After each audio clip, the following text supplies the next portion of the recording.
మన నోటికి రుచిగా అనిపించే జంక్ ఫుడ్ మన శరీరంలోని అంతర్గత వ్యవస్థను ఎలా దెబ్బతీస్తాయో తాజా పరిశోధన స్పష్టం చేస్తోంది. కేవలం భయం పుట్టించడం కోసమే కాకుండా మనం తీసుకునే ఆహారం పట్ల అవగాహన పెంచడానికి ఈ గణాంకాలు ఎంతగానో తోడ్పడతాయి. నేచర్ ఫుడ్ పత్రికలో ప్రచురితమైన ఈ పరిశోధన ప్రకారం హాట్ డాగ్స్, బేకన్ ఇంకా సాసేజ్ వంటి ప్రాసెస్ చేసిన మాంసాలు ఆరోగ్యానికి అత్యంత హానికరము అని తేలింది. వీటి తయారీలో రుచి కోసం ఇంకా ఎక్కువ కాలం నిల్వ ఉండడం కోసం సోడియం అంటే ఉప్పును, రకరకాల కొవ్వులను ఇంకా కొన్ని రకాల రసాయనాలను అధిక మొత్తంలో ఉపయోగిస్తారు. ఇవి రక్తపోటును పెంచడమే కాకుండా గుండె జబ్బులు, క్యాన్సర్ ఇంకా మధుమేహం వంటి ప్రాణాంతక వ్యాధుల ముప్పును వేగవంతం చేస్తాయి. ఆహారపు అలవాట్లలో మార్పు. ఒక హాట్ డాగ్ తిన్నప్పుడు శరీరానికి జరిగే నష్టాన్ని నిమిషాలలో లెక్కిస్తే అది 36 నిమిషాల ఆయుష్తో సమానము అని పరిశోధకులు అంచనా వేశారు. అంటే మనం తీసుకునే ప్రతి ఒక్క జంక్ ఫుడ్ ఐటెం మన జీవిత కాలాన్ని కొంచెం కొంచెంగా హరిస్తోంది అని దీని అర్థం. 36 నిమిషాలు అనేది వినడానికి భయంకరంగా ఉన్నప్పటికీ అప్పుడప్పుడు ఒక హాట్ డాగ్ తిన్నంత మాత్రాన ఆయుష్ తగ్గిపోదు అని ఆరోగ్య నిపుణులు చెబుతున్నారు.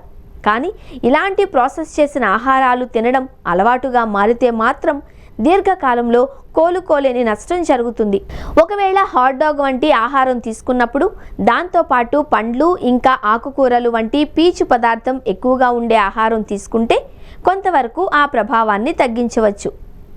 పీచు పదార్థం శరీరంలోని వ్యర్థాలను బయటకు పంపడంలో సహాయపడుతుంది. మనం ప్రతిరోజు తీసుకునే ఆహారంలో పోషకాలు సమృద్ధిగా ఉండేలా చూసుకోవడమే ఆరోగ్యకరమైన జీవితానికి అసలైన రహస్యం. ఈ అధ్యయనం మనల్ని భయపెట్టడానికి కాదు, కానీ మన ప్లేట్లో మనం ఏం వేసుకుంటున్నామో గమనించమని గుర్తు చేస్తోంది. కేవలం ఒక్క పూట భోజనం కంటే మనం నిరంతరం పాటించే ఆహారపు అలవాట్లే మన ఆయుష్ను నిర్ణయిస్తాయి. ప్రాసెస్ చేసిన ఆహారాలకు దూరంగా ఉంటూ ప్రకృతి సిద్ధంగా లభించే కూరగాయలు ఇంకా పండ్లకు ప్రాధాన్యత ఇవ్వడం వల్ల కోల్పోయిన ఆయుష్ను మళ్ళీ తిరిగి పొందవచ్చు. ఆరోగ్యం అనేది మనం తీసుకునే నిర్ణయాలపైనే ఆధారపడి ఉంటుంది. కాబట్టి రుచి కంటే ఆరోగ్యానికే మొదటి స్థానం ఇవ్వాలి. సోషల్ మీడియాలో వచ్చే ఇటువంటి వార్తలను చూసి కంగారు పడకుండా మన జీవన శైలిని మెరుగుపరుచుకోవడంపై దృష్టి పెట్టాలి.